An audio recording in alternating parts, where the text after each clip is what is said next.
আসসালামু আলাইকুম। এই মুহূর্তে আমরা আছি থাইল্যান্ডের ওয়ান ব্যাংকক শপিং সেন্টারে।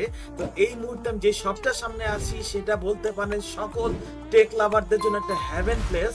তো চলুন ভিতরে যাই, আরো দেখা কি কি টেকনোলজি এই মুহূর্তে ওয়ার্ল্ডে আছে।